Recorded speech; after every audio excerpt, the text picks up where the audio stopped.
c'est le lieu rêvé, à mon sens, et sans flagornerie, le lieu rêvé pour qui s'intéresse à la presse, parce qu'on y trouve absolument, pas tout encore, mais on y trouve une grande partie des choses qui peuvent nous intéresser dans ce domaine-là. Si le centre de la presse n'existait pas, je pense qu'il aurait fallu l'inventer, et la preuve, il fait la preuve de son utilité au fil des années, quoi.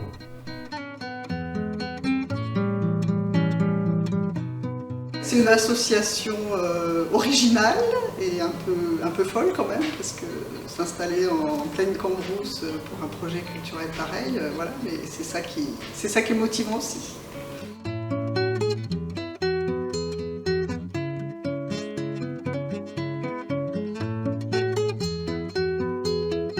Je dirais que c'est une méga bibliothèque où on peut trouver tout et surtout ce qu'on ne s'attend pas à trouver en fait. C'est immense, c'est grandiose et que ça vaut le coup d'œil.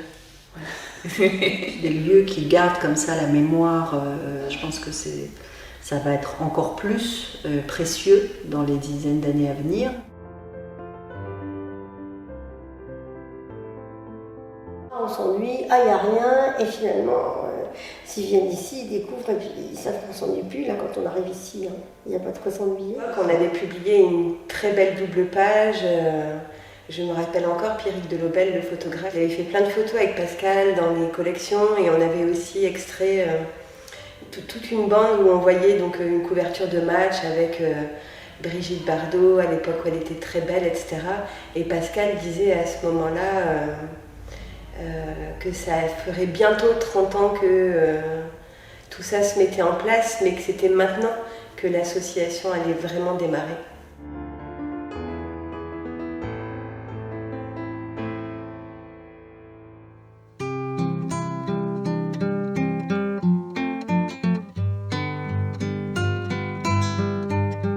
Le centre de la presse, c'est une longue histoire.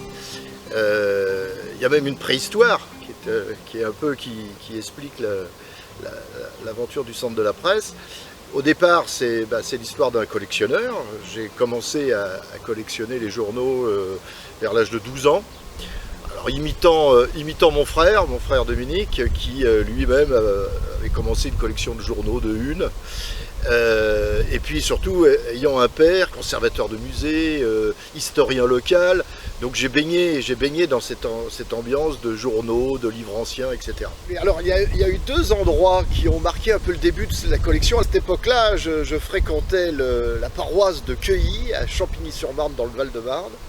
Et j'ai souvenir d'une journée où le curé de la paroisse avait vidé son bureau, avait mis tous ses journaux en tas dans la cour du presbytère, et avec mon frère, avec Dominique, on a fouiné dans ces journaux et on a récupéré des journaux des années 40, le Petit Parisien, c'était tous des journaux collabos de l'époque, donc des années 40, le Petit Parisien entre autres, j'ai souvenir de ça, et on en a pris peut-être une trentaine, une quarantaine.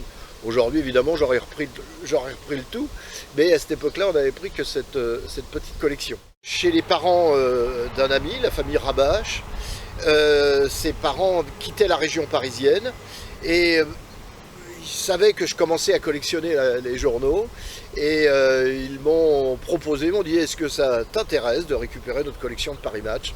Et là, d'un coup, ça a pris une proportion, parce que ça prend pas mal de place, les Paris Match. Et de souvenirs, j'ai récupéré entre 20 et 25 ans de Paris Match. Sachez qu'il y a 50 exemplaires par an, vous voyez, ça fait tout de suite une belle collection qui tombe, qui prend de la place. Ça, je vivais encore en région parisienne à ce moment-là. Et puis après, ça a été dans les brocantes ou des amis. Mon père aussi qui m'avait donné quelques journaux rares. J'ai souvenir de journaux de la mort de Victor Hugo qu'il m'avait confié. Voilà, ça a été les premières pièces que j'ai récupérées. J'ai commencé à accumuler des journaux et puis je me suis associé dans les années, on va dire les années 80, j'ai pas les dates précises, mais je me suis associé avec mon beau-frère Philippe Boulan. Et pendant quelques années, on a continué à accumuler des journaux, des collections qu'on récupérait chez des particuliers, dans des brocantes, etc. Et puis en 84, je suis venu m'installer avec mon épouse à Touchet. Je me suis bien mis dans la vie associative en créant entre autres la brocante de Touchet avec des amis. Et en baignant dans cette vie associative, je me suis dit il y a peut-être un projet culturel à monter autour de la presse écrite. Et c'était en 93, effectivement, avec... il y avait à la première assemblée générale, il y avait bien une 30-40 personnes, principalement des gens du village, mais il y avait aussi à l'époque le directeur du Berry, j'ai souvenir de sa présence. Et on a fondé cette association, le Centre de la Presse, pendant l'automne 1993. C'est d'ailleurs Guy Dung, le directeur du Berry républicain, qui a proposé ce nom d'association, le centre de la presse. Il est possesseur, il a acheté un magasin dans lequel il a des greniers, et dans ces greniers-là, Pascal a vu, ça ressource beaucoup de journaux, énormément de journaux, de livres, qui sont en train de disparaître sous la poussière, ne sont pas plus abîmés qu'ils ne l'étaient, je pense, ils ne bougent plus, ils sont là-haut dans le grenier depuis des décennies. Donc je pense qu'il vaut mieux voir ça avec lui. De toute façon, si l'association rachète pour le franc symbolique toute la collection de journaux dont ils s'en foutent royalement. 95% de ce qu'on possède provient des dons. Aujourd'hui, on a au moins 2 fois par semaine quelqu'un qui vient nous apporter des collections.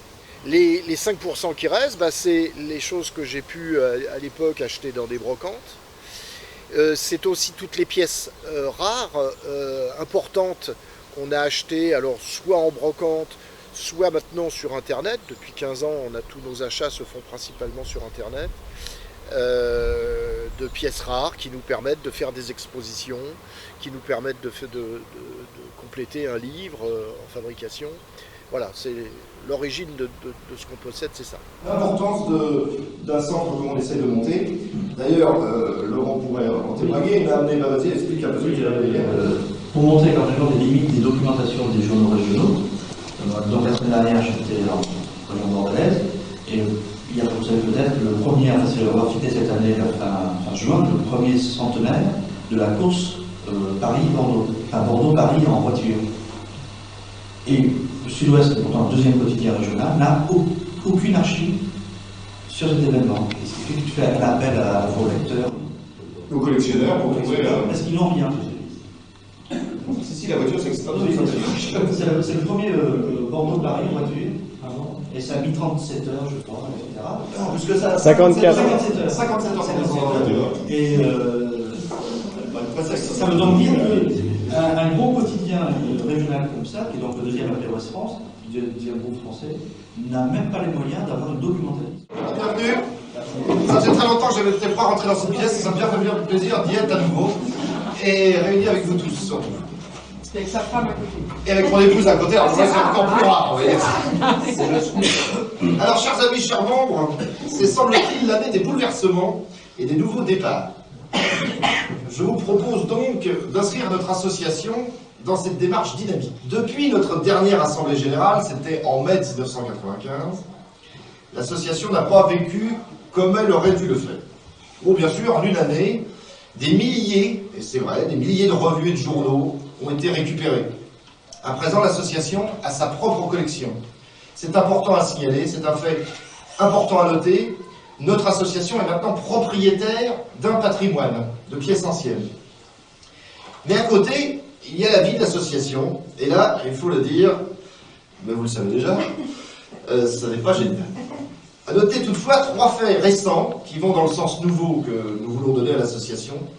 La création, je vais être obligé d'enlever les petites fleurs, la création du logo, la personne qui l'a créé n'est pas là aujourd'hui, et je la tiens à la remercier, c'est une amie, et elle a fait quelque chose, bon, chacun a apprécié, peut-être que, je pense que c'est sympathique, ça illustre bien notre association, il y a un côté moderne, dynamique, qui est en même temps un peu ancien. C'est un logo bien sûr qui a été mis sur disquette et qui nous permet de l'utiliser pour plein de choses. Dans les documents que vous avez reçus pour cette assemblée générale, vous avez vu qu'on l'a utilisé comme faire en tête de lettre, etc. On peut faire des affiches, on peut l'utiliser pour plein de raisons. Alors ça, c'est la création du logo. La deuxième chose qui s'est faite récemment aussi, c'est la participation à l'exposition parisienne, les faits divers à la belle époque. Alors, vous avez cette affiche ici. Cette C'est une exposition qui va se dérouler jusqu'au 31 octobre de cette année, donc il va durer plusieurs mois, à Nogent-sur-Marne, dans le Val-de-Marne, c'est le village, la commune où je suis né. En vrai, d'ailleurs, ça vous en foutez, mais je suis né quand même. C'est un fait d'hiver. Hein. C'était un fait d'hiver, totalement d'hiver, c'était au mois de décembre. Alors, les premières années, nous les avons passées à Touchet. J'avais à l'époque une grange à côté de notre maison et nous avions restauré une partie de cette grange pour pouvoir accueillir les journaux le mieux possible parce que les journaux sont très fragiles. Notre association est toute sans précédent par ses objectifs. C'est-à-dire que l'équipe de Légende doit tout inventer, ou presque tout imaginer. Nous devons en permanence choisir les bonnes directions. Personne avant nous ne nous avait mâché le travail. À noter que nos décisions sont collégiales. Il y a, je pense, sans me tromper, un réel esprit d'équipe dans le centre de la presse. Pour le court terme, nous vous proposerons, je pense que l'expérience a été concluante, dans les semaines prochaines, 2 ou 3 dates de week-end classement. Ces week-ends seront réservés au classement et à l'inventaire informatique de nos collections. Je vais laisser un peu la parole à Jackie qui peut témoigner de ces journées. Oui, parce que je crois que tu viens globalement de dire ce qu'il en était. Alors, moi qui ai participé, bien entendu, je me suis rendu compte que, en fait, c'est un travail qui passe bien. On ne s'en rend même pas compte. On rencontre des gens avec qui on a des contacts. C'est enrichissant d'une certaine façon. Et puis aussi, on aime bien de temps en temps prendre un journal ou une revue, le compulser, et on s'aperçoit qu'il y a des choses qui nous rappellent évidemment ce qui a été une certaine année. On voit des réclames, on s'en amuse évidemment, on compare avec les journaux actuels, que ce soit dans les éditoriaux et les images aussi, et bref, ça passe très bien. Alors, d'autre part, on est en service, évidemment, parce qu'il faut voir le nombre de journaux et de revues qui sont encore à classer. On pourrait chiffrer ça à combien actuellement ? Il y a 100 à 150 000 journaux. Globalement, vous voyez, ça vous donne une petite idée. Alors, on a beau essayer d'aller vite, il faut tout de même passer du temps. Souvenance des premiers tris que l'on a fait dans la grange de Pascal. Oui, Pascal, oui, il l'avait bien. Avant la grange, c'était dans le salon. Dans le salon de Pascal. C'était dans les Marie-Noël, dans leur maison, là. Oui, là c'était mémorable quand même. Hein. Ah oui, là on peut dire que c'est vieux journaux, dans pièce principale quand même, chez quelqu'un, avec les enfants petits. Je me souviens de Jeanne de Bourges aussi, qui venait un petit peu, des gens anciens, qui venaient un peu aider, et puis c'était le début. Hein. Ah bah dis donc, ça travaille. Alors là, nous sommes samedi matin, le 13 du mois d'avril. Oui, dit-elle. Marie-Claude qui est en train de scotcher les illustrations. Janine qui est en train de trier par moi les illustrations. Et Jeanne qui vient de nous rejoindre, en train de trier aussi les illustrations. Tout ça en musique. C'est bien agréable. Oui. On va aller voir ça, on va aller voir ce qui se passe dans la pièce côté là. Alors là, il y en a une qui soupire. Virginie qui est à l'informatique en train de saisir. Saisit quoi? C'est le miroir? Oui. Voilà. Et puis alors on va grimper à l'étage parce que là-haut il y en a encore 2 qui sont à l'informatique aussi. François du mur de la honte, est-ce que ça vient de chez toi ou bien de... Le François du mur de la honte, ça vient de chez moi. Alors, c'est ce que j'allais mettre. La grange, c'était quelque chose. Parce que vraiment, là, on trouvait il y avait de tout dans la grange, y compris certainement quelques rats et des souris. Hein. On a trouvé pas mal de journaux qui étaient dévorés. Moi, j'aimais bien les week-ends de tri. Ça, c'était très agréable, les week-ends de tri. Surtout les premiers, parce qu'on avait vraiment des vieux documents où les journaux, on les essuyait avec un chiffon avant de commencer. On rentrait à la maison, on avait des mains dans des états pas possibles. Parce qu'il fallait avoir le chiffon pour... C'est ça que je me rappelle, le centre de la presse, c'est ça en fait. C'est d'être devant des grandes tables, des piles de journaux. Alors dans des états plus ou moins... Bon, il y en avait, ça allait, mais d'autres... Hein, et avoir un chiffon et essuyer avant de les trier, tellement ça sortait des greniers, ça sortait de hangars. Ça, oui, dès que je pense centre de la presse, je pense à ça. Ouais. Les nouvelles sont bonnes? Oui, pas mal. Enfin, cette période-là, c'est pas... C'est quoi comme période que vous triez là? 1917 à 1919. Ah, d'accord. Donc c'est pas gai. C'est pour le film, hein, je fais semblant de pas savoir. Voilà. Ça, c'est un rat qui aimait pas Stéphane Pichon, tu vois. Ah oui, d'accord. Mais alors c'est qui Stéphane Pichon? C'est le directeur politique, directeur politique du Petit Journal. Ah d'accord, mais dans les années quoi? Dans les années 14. Dans les années 14, d'accord. Et là, il est quelle heure? On est... Là, nous sommes le samedi 17 août et il est 9h47. 9h47, ah bah d'accord. Et ça fait déjà 3 heures qu'on travaille. Alors là, c'est faux, là. Donc on a participé au week-end de tri et ça pour moi c'était des moments extraordinaires.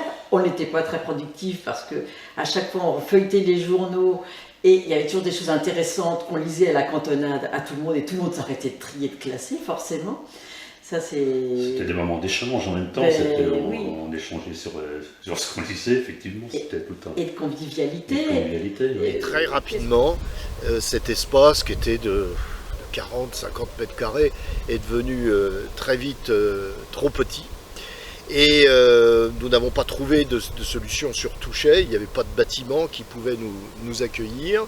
Et c'est en l'an 2000 que cette opération s'est faite, c'est la commune de Maisonnay, Josette Prigent, qui était à cette époque-là maire de Maisonnay, qui nous a proposé son ancien presbytère. Pour la Coumembert, pour le centre de la presse, nous souhaitons pleine réussite. Nous ferons tout pour cela. Bravo. Il me semble que c'est certainement une association qui est pratiquement unique en France, à ma connaissance. Donc c'est très bien qu'elle soit Maisonnay dans le centre de la France en plus. Et ça amène quand même une activité qui se développe de plus en plus depuis quelques années. Ça fait vivre le village, ça fait parler du village. Et on a fait quelques travaux, j'ai souvenir de la présence de Pierre Orlowski, d'André Di Lorenzo, de Claude Bach qui a dû arriver aussi dans cette période-là. Et on a, eux surtout, ont fait en sorte que ce bâtiment soit utilisable pour poursuivre les activités de l'association. Ça a été la première grande étape, notre arrivée à Maisonnay. J'avais attrapé une hernie, hein, quand on a débarrassé la grange. Ah ben évidemment. Donc alors après, ça passait par des travaux manuels. Il fallait, notamment à Maisonnay par exemple, où il a fallu consolider des murs, faire des dalles de ciment. Il y avait des artisans, il y avait du monde, les gens se sont pris au jeu et ça a marché tout de suite. Moi j'ai plus participé, je dirais, sur le côté technique, un peu des bâtiments, en termes d'électrification, de remise un petit peu aux normes, et puis des travaux un peu de peinture. Et Maisonnay, c'est vrai que Maisonnay, c'est elle qui doit avoir ses honneurs aussi. Hein. C'est grâce à Maisonnay que le centre de la presse s'est embelli. Hein. On a, dans les années qui ont suivi, pris possession de différents bâtiments dans ce village pour pouvoir continuer à agrandir ses collections. J'ai participé aussi à des transferts de livres, hein, parce qu'on avait récupéré des livres à la bibliothèque municipale de Bourges qu'on avait ramené à Maisonnay. On ramenait tout ça, on mettait tout ça dans la salle de classe de Maisonnay, qui était c'était vraiment le grand bazar, hein, parce qu'il y en avait énormément. On s'apercevait qu'on allait une fois de plus être saturé en place, parce que la presse, ça prend énormément de place. Et j'ai souvenir que le président à l'époque, le vice-président chargé de la culture, c'était Hubert Robin, nous a dit mais il y a une maison de retraite désaffectée au Châtelet, ça serait peut-être bien, ça pourrait peut-être vous intéresser pour continuer votre aventure. Et effectivement, on a commencé à a loué une partie de l'ancienne maison de retraite du Châtelet à partir de la fin de l'année 2013. Pour le Châtelet, c'est très important parce que c'est une association culturelle, nous n'en avons pas d'autres, et donc c'est un enrichissement et on tient vraiment, nous, au centre de la presse parce que le Châtelet est mis à l'honneur grâce au centre de la presse. Et peu à peu, on a pris des mètres carrés à l'intérieur de cette maison de retraite, tout en continuant, et c'est ça aussi notre challenge, tout en continuant à garder Maisonnay.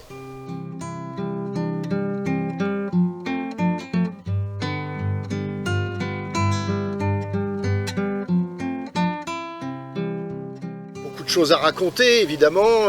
Durant d'abord toutes ces premières années, on a fait des expositions à Bourges, à Nevers.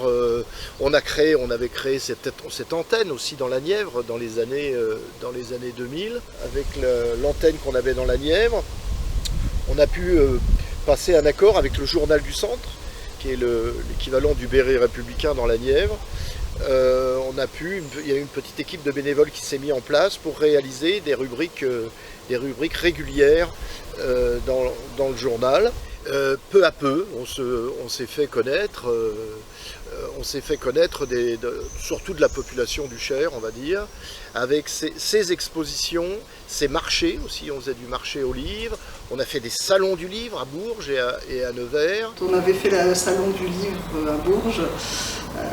On avait dû dormir sur place pour surveiller les stands parce qu'on n'avait pas à l'époque de possibilité de payer des services de sécurité. Donc voilà, c'est une petite anecdote. On avait dormi dans la salle, même le sol, pour surveiller les stands des exposants. Ça faisait partie des activités et puis on poursuivait le classement. Là, les chiffres commençaient à monter, 100 000 revues et journaux, puis après 200 000, 300 000.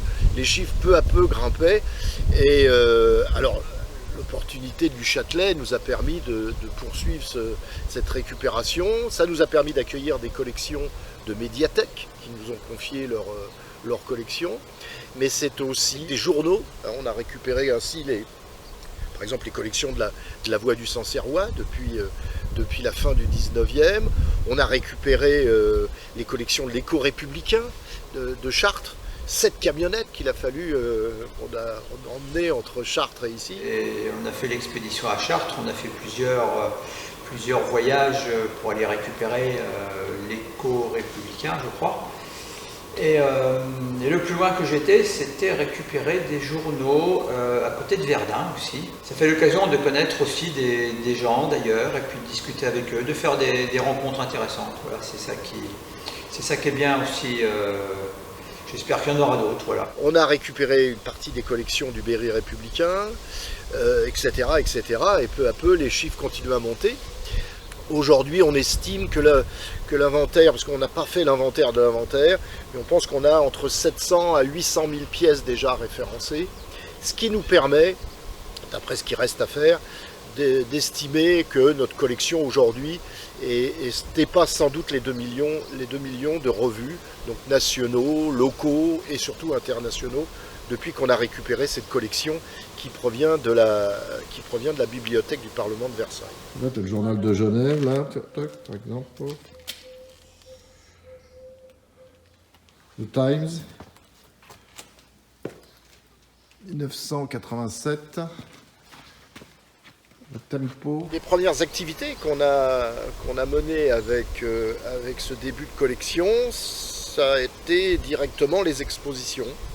Alors j'ai souvenir, je n'ai pas des dates précises en tête comme ça, mais une des premières expositions a été faite dans la Grange, lors d'une brocante de Touchet. On avait organisé une petite exposition présentant les plus belles pièces de l'association. Ça a été l'une des premières expos. Une autre expo, s'est déroulée dans le grenier de la mairie de Touchet. J'ai souvenir d'une opération qu'on avait menée avec Pierre Oulowski, qui était artiste peintre par ailleurs. Et on avait monté une exposition commune avec à la fois ses aquarelles et en même temps nos journaux. Une très belle expo aussi qu'on avait montée, c'est au Berry républicain à Bourges, dans les locaux du Berry républicain, Là, avec des décors, etc. C'était une grosse expo. Je crois que le titre, c'était La presse à la une. Et voilà, c'était vraiment une belle expo qui avait reçu pas mal de public. Voilà. Monsieur le directeur, chers membres, chers amis, au nom de toute l'équipe du Centre de la Presse, j'ai l'honneur de vous dire combien nous sommes heureux d'être rassemblés ici ce soir avec vous pour l'inauguration de la presse à la une.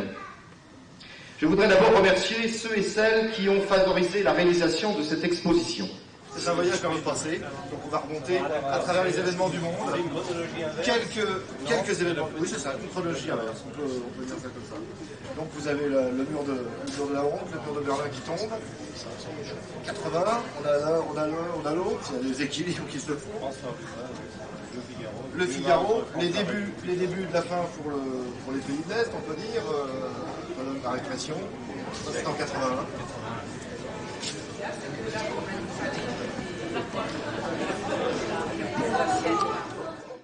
À partir des années 2000, on a lancé l'idée du journal, des journaux en live.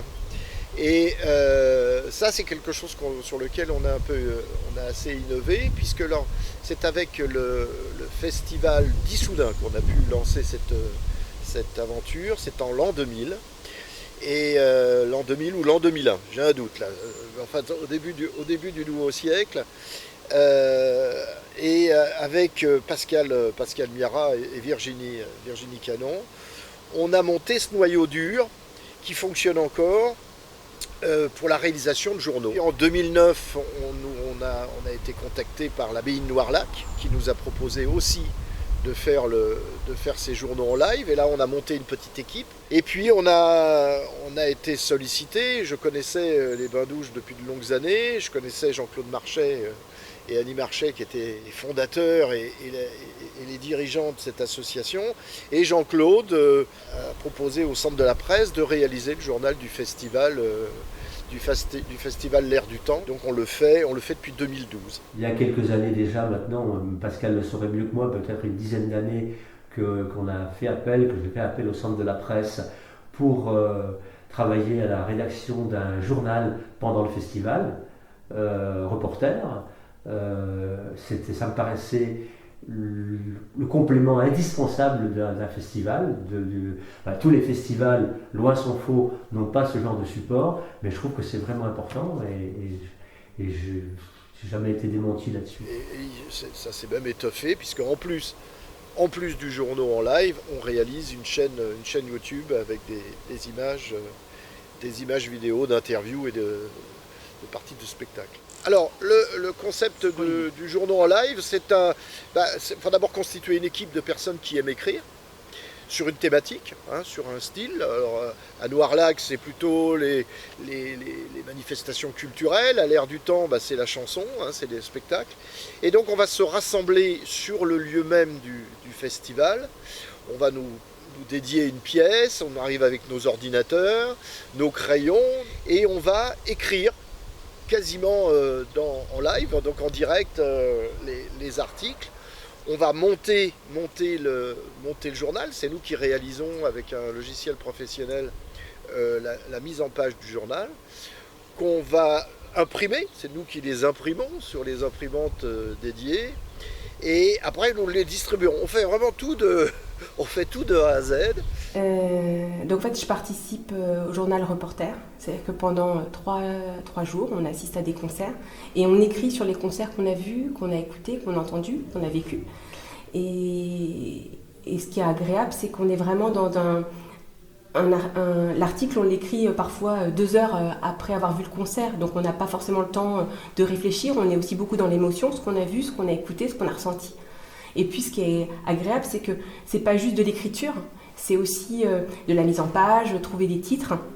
Alors on a tous des spécialités dans l'équipe. Et puis après, il y a aussi le côté moins sympathique, mais tout aussi rigolo, c'est-à-dire qu'on imprime, on plie, et puis on va distribuer, parce qu'on est quand même assez fiers de ce qu'on a fait, donc on va le distribuer avant le concert d'après. Je suis devenu spécialiste des titres au sein de cette rédaction. J'ai pris du galon. Voilà, il y a un côté un petit peu effectivement rédaction pas de guerre, mais de crise un petit peu, où on a 24 heures pour sortir un journal. Et c'est fait avec beaucoup de sérieux, beaucoup de bonne humeur aussi, mais quand même beaucoup de sérieux. C'est-à-dire qu'on est c'est ce qui est intéressant, c'est qu'on on a tous investi de ce qu'on fait, et ce qui permet d'avoir des résultats dont on est fier quand on relit les articles et quand on voit les journaux des années précédentes. Moi, je suis toujours assez fier de ce qui a été fait. Et ça a créé les artistes, comme le public, comme les organisateurs, sont contents de ce journal. Ça crée un lien entre tout le monde. Le public attend ces journaux à la sortie des spectacles. Et pour le Centre de la Presse, c'est des petits challenges qu'on relève tous les ans et qui nous font connaître, et surtout qui nous sortent de l'image de vieux collectionneurs de journaux, ce qui est vraiment une image que je ne veux surtout pas garder du Centre de la Presse. On a créé un genre de spectacle fait divers, où on a fait des recherches sur tous les faits divers de toutes les communes de la communauté de communes. Alors combien il y avait de communes, je ne m'en souviens plus, une bonne vingtaine.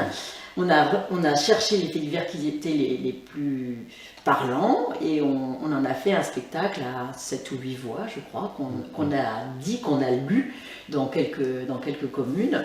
À Maisonnay, un cambrioleur s'est introduit dans l'école communale des filles, a tout renversé dans la pièce, puis est passé dans le logement de l'institutrice pour y commettre des déprédations d'un montant estimé à 300 francs. Et ensuite, on se posait la question de se demander comment continuer ce partenariat avec la communauté de communes Berry Grand Sud, parce que c'est toujours intéressant d'avoir des partenariats, à mon sens.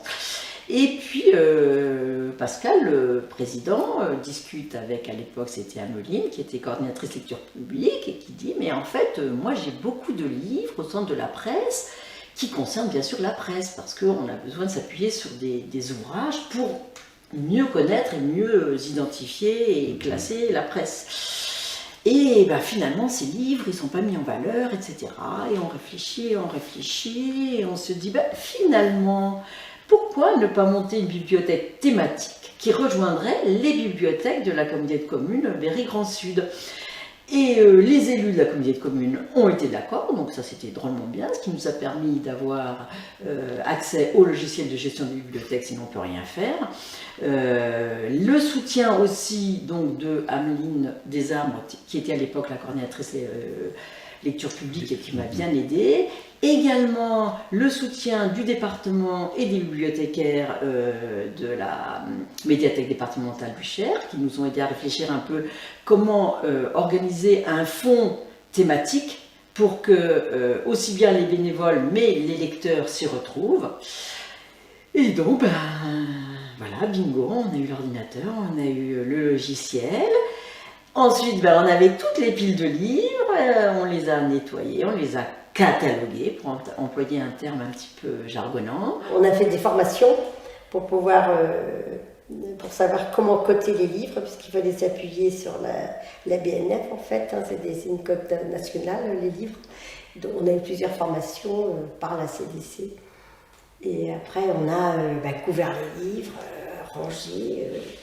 Comme ça doit être dans toutes les bibliothèques, parce qu'il y a un ordre à respecter. Les travaux ont été faits par Jean-Jacques Fontaine, notre voisine Laurence qui est venue, et Michel, nos voisins, Laurence et Michel, qui sont venus peindre.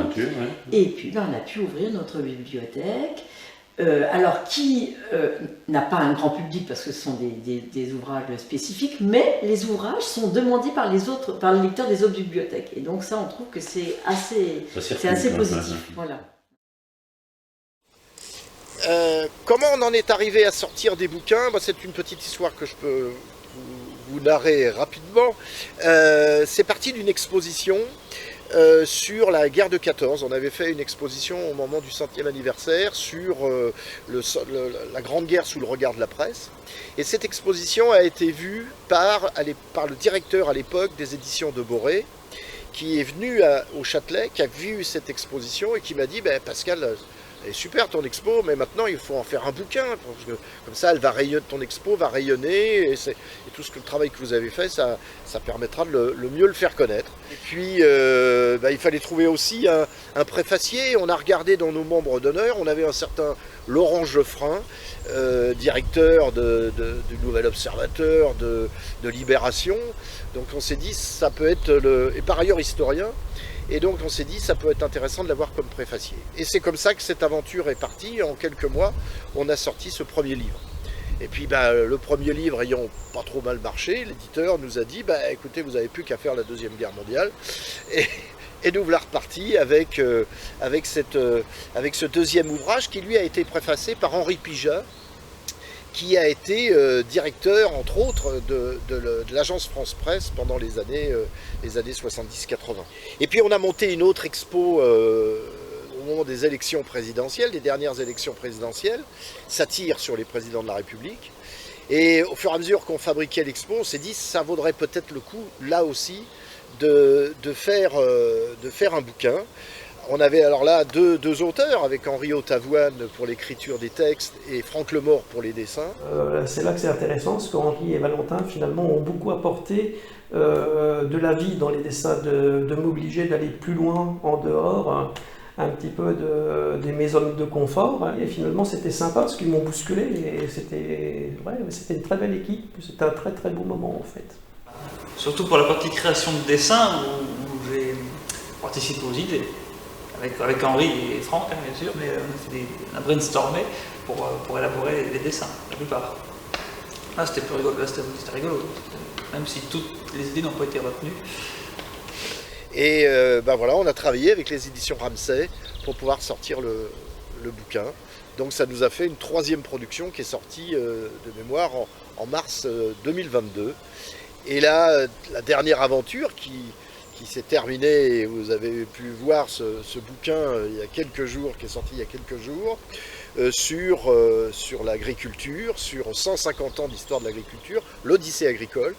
Pareil, c'est parti d'une expo qu'on a réalisée avec des amis du monde agricole, et de cette expo, on a pu en réaliser un bouquin qui vient de sortir. Mes actions au Centre de la Presse sont relativement récentes, avec la contribution à une exposition sur l'histoire de l'agriculture française, comme l'explique bien Pascal. Et je trouve que c'est bien, c'est d'avoir donné un peu de sens au Centre de la Presse dans son milieu, en faisant une connexion avec le monde rural, puisque le siège du Centre de la Presse est en plein cœur du milieu rural. Donc il manquait quelque chose au Centre de la Presse s'il n'y avait pas eu cette exposition. Et en tout cas, j'ai senti que c'était aussi l'occasion pour Pascal de se connecter à son environnement. C'est ce travail sur les 150 dernières années de l'agriculture française.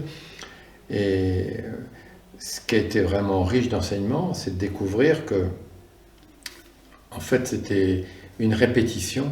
On a vraiment la mémoire très courte. Et quand on commence à travailler une période, on se dit, mais c'est l'actualité. Les chocs pétroliers, les problèmes d'énergie, les problèmes d'emploi, avec les guerres.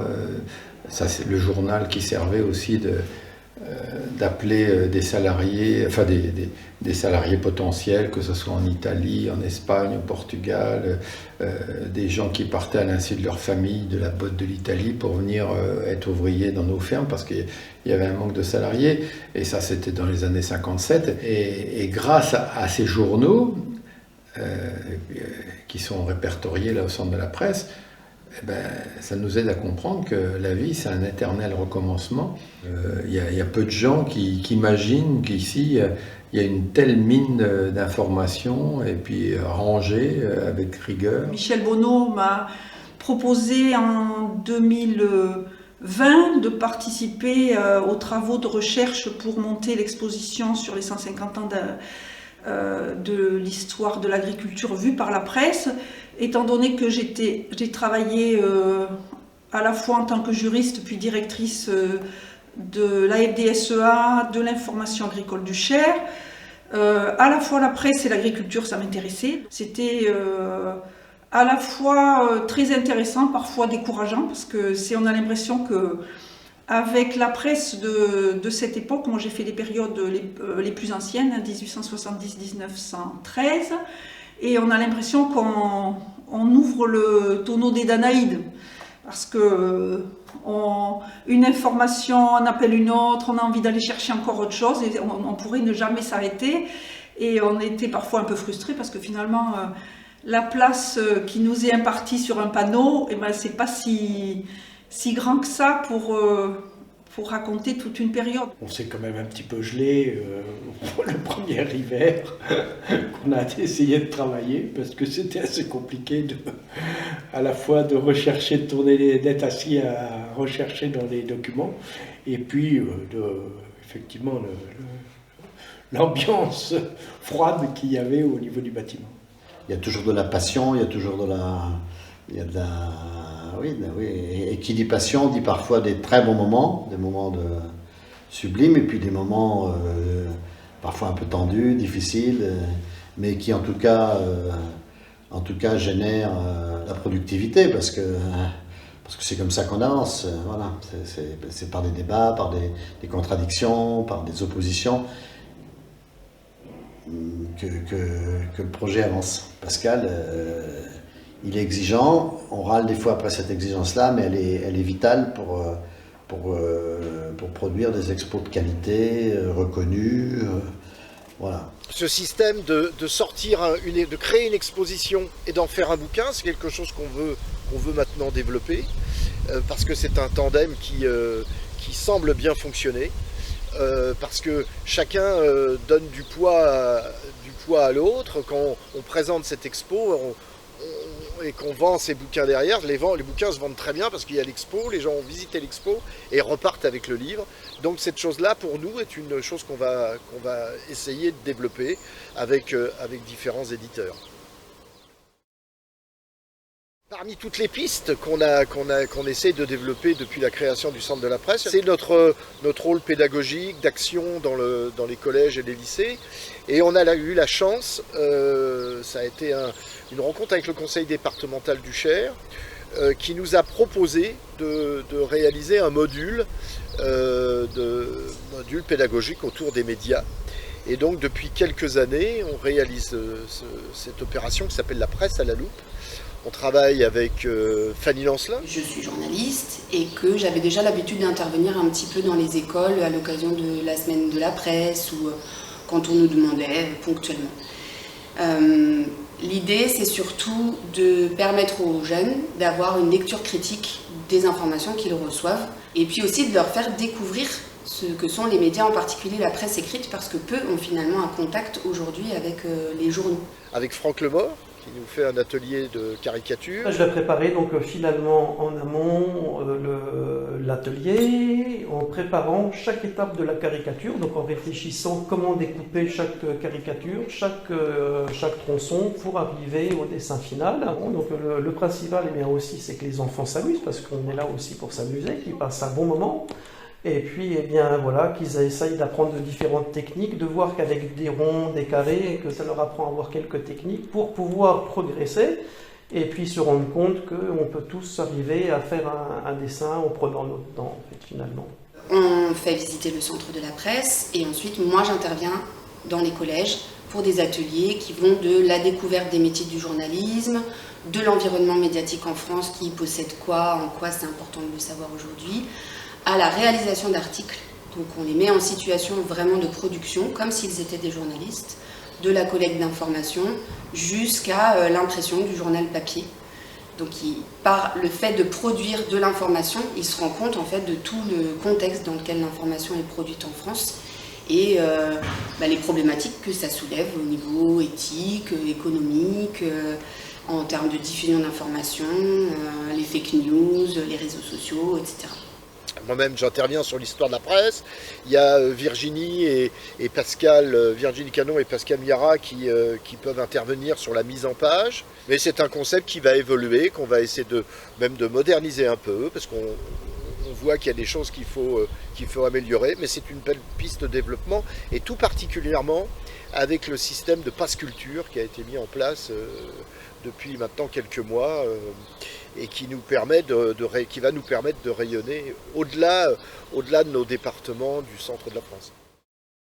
L'aventure service civique, ça c'est fondamental dans le développement de l'association. Donc en 2015, on a accueilli les premiers jeunes en service civique. On s'est rapidement aperçu que c'était pour nous une chance de pouvoir avancer dans notre classement tout particulièrement. Et on a quelques jeunes qui sont véritablement un peu sortis du lot. Alors je pense à Rose Péchard qui a été, je crois, la première jeune en service civique dans notre équipe, qui est aujourd'hui adhérente de l'association. Je pense à Henri Otavoine qui a pu réaliser tous les textes du livre sur les présidents de la République. Et puis je pense aussi à Valentin. Il y a eu une annonce au travail de ma mère et elle m'a dit il y a ça si tu veux. Moi je cherchais du boulot, donc elle m'a dit il y a ça si tu veux, ça t'intéresse. Moi je lui ai dit non. Je veux un vrai travail, elle m'a dit tu y vas. Il a commencé comme jeune en service civique. On a souhaité le garder, donc on lui a fait des contrats en CDD. Et puis après avoir avec Virginie monté un dossier Capasso de financement par le conseil départemental, on a pu proposer à Valentin un poste en CDI. Nous, ça nous a permis d'avoir un permanent sur lequel on peut s'appuyer, et je peux vous dire qu'on a une chance d'avoir ce Valentin. On l'a pu le tester surtout au moment du Covid. Je pouvais le voir avec lui à distance, travailler avec lui à distance. Et voilà, et ça lui aussi, ça lui a pris son job. Et voilà, et en tout cas, il est toujours avec nous sur le bateau et c'est très important. Toutes ces pistes qu'on a créées, qu'on a développées depuis la création du Centre de la Presse, ça c'est notre base. Mais on s'aperçoit qu'aujourd'hui encore, on reste une petite structure, même si on est avec 2000 m², si on a 2 millions de journaux, on reste par nos financements, etc., une association relativement modeste. Donc l'idée maintenant, peut-être qu'il va falloir étoffer dans les années à venir nos équipes, monter un bureau, une équipe qui soit plus permanent, on va dire, que ce soit tant bénévole que professionnel. Mais en tout cas, voilà, l'avenir, c'est le développement des pistes qu'on a déjà développées. Le passé, c'est superbe, on est content là, de faire le point de ces 30 ans. Maintenant, il faut se tourner vers les 30 prochaines années, et au moins les 10 prochaines, dans un premier temps. Moi, l'avenir, je le vois justement avec la possibilité de largement exploiter davantage cette manne journalistique, c'est-à-dire aller mener des actions à plus grande échelle, à l'échelle nationale, se vendre davantage pour faire en sorte que ce soit plus connu et qu'il y ait beaucoup plus d'exploitation des journaux tels que c'est aujourd'hui. Aujourd'hui, ça reste quand même du ponctuel, même si ça se développe. Il faudra aller beaucoup passer une vitesse supérieure et développer davantage cette activité. Une dynamique aussi très forte, je trouve, alors qui est liée beaucoup au président, je pense, mais permanence en permanence, des idées, des nouvelles choses. Je pense que c'est pas quelque chose qui s'est contenté, entre guillemets, côté innovant, je dirais, presque à chaque fois, pour voir qu'est-ce qu'on peut faire pour faire vivre toute cette matière, on va dire. On a l'impression que tout peut arriver.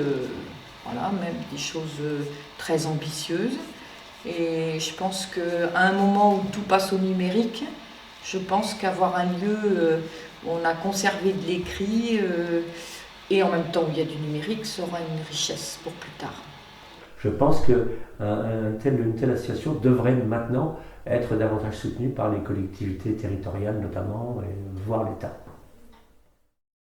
Parmi les projets, sans doute le projet majeur, c'est l'achat de la maison de retraite où nous sommes au Châtelet. Mais c'est fondamental pour l'avenir, la pérennité de cette association. Nous travaillons actuellement avec un organisme départemental qui va nous aider à construire cet avenir. Après, on a d'autres projets à côté. On parle dans les tiroirs, on a ce projet d'un magazine culturel départemental. On y travaille depuis quelques mois, mais il va falloir se mettre autour de la table avec les gens concernés pour avancer sur ce projet. Ça, c'est un projet qui me tient tout particulièrement à cœur. et puis des projets de livres. Des sujets ne manquent pas. Parmi les sujets, il y aura sans doute la place de la femme dans la presse, la presse féminine, peut-être la sécurité routière, peut-être et sans doute les caricatures, la presse satirique. Voilà, quelques pistes de bouquins qui... peut-être les faits divers aussi, on a une piste de ce côté-là. Voilà, en tout cas, avec 2 millions de journaux, je peux vous dire que les projets ne manquent pas. Là, je parle du Châtelet, mais il ne faut surtout pas oublier Maisonnay. Notre site historique, en effet, Maisonnay, il y a notre exposition permanente. On souhaite que cette exposition non seulement perdure, mais en plus se développe. On va réorganiser ça dans les 2-3 ans. Les salles vont être réorganisées pour pouvoir étoffer cette exposition. Et on a un projet qui commence à se dessiner. Pour l'instant, il est encore assez flou. On a ce projet de jardin des grands journaux à l'arrière du bâtiment, à l'arrière du presbytère de Maisonnay, sur lequel on commence à travailler avec la municipalité de Maisonnay. Donc l'idée, c'est de conserver ces 2 sites, d'être véritablement sur notre territoire avec ces 2 sites et de les faire vivre de manière complémentaire et pour vraiment avoir une véritable empreinte sur le territoire. Le centre de la presse, c'est évidemment des projets, des choses qui se sont réalisées, des bâtiments, des millions de journaux, etc. Mais c'est rien sans les hommes et les femmes qui ont réalisé tout ça depuis des années. C'est plusieurs centaines de personnes qui, à un moment ou à un autre, ont croisé les activités du centre de la presse. Et véritablement, sans ces hommes et ces femmes, je pense à André, à Claude, à Pierre Louski, à la famille Boigeau, à Janine et Jackie qui ont participé à toute cette aventure depuis le début, Pascal Miara, à Virginie Canon, etc. Je pense à Solange Bardelot qui est toujours dans l'équipe, à tous ces visages nouveaux qui sont rentrés dans les dernières années, des Marlène, des Luc, je vais en oublier, donc je ne vais pas pouvoir citer tout le monde, mais voilà, il y a peu à peu aussi des nouveaux visages qui rentrent dans l'association, et c'est formidable, parce que sans ces personnes-là, rien ne peut se faire. Et puis quand même ce côté convivial qu'il y a toujours eu, parce que c'était des repas entre eux, on amenait des choses, enfin c'est une convivialité qu'il y a toujours eu, quoi. Ouais, c'est quand même, c'est important. Alors évidemment, et moi le premier, nous ne sommes pas éternels, donc il faut imaginer la suite, ma propre suite, mais ça j'ai commencé à évoquer le sujet au sein du conseil d'administration, de dire il va falloir trouver l'organisation future, et il va falloir ouvrir les portes à de nouvelles générations, à de nouvelles personnes qui trouvent le projet intéressant et qui veulent mettre aussi leur empreinte à ce projet. À l'occasion d'un échange avec un de mes collègues, il m'a dit ce serait bien que tu ailles là-bas faire un tour. Et du coup, j'ai appelé Pascal, je suis venue. Et après 3h30 de visite, j'ai signé tout de suite le bulletin d'adhésion. Je me suis dit que c'était génial d'avoir un endroit comme ça ici, une pépite. Et j'ai tout de suite eu envie d'apporter quelque chose, ou en tout cas de pouvoir avoir la capacité de revenir dans ce lieu. Et je leur ai déjà souhaité la bienvenue, mais je le renouvelle. Et c'est eux qui donneront la suite de cette belle aventure qu'on a commencée. Il y a un point fort et un point faible, c'est le président, c'est Pascal. C'est lui qui est le moteur, mais le problème c'est que le jour où le moteur il lâche, pour le remplacer, ça va être compliqué. Chapeau à tous ceux qui ont suivi, bien sûr, il y avait... C'est le président toujours, qui, quoi qu'on en dise, il était bien embêtant, mais bon, on sait que les résultats étaient bons aussi. Si. Alors 30 ans c'est bien, on a fait un bel état des lieux, on est content de ce qui a été fait, mais sincèrement, je crois que c'est le début de l'aventure. On a aujourd'hui un outil, il va falloir maintenant véritablement le faire marcher. Ce n'est qu'un début. Donc, à nous tous de relever le défi du futur.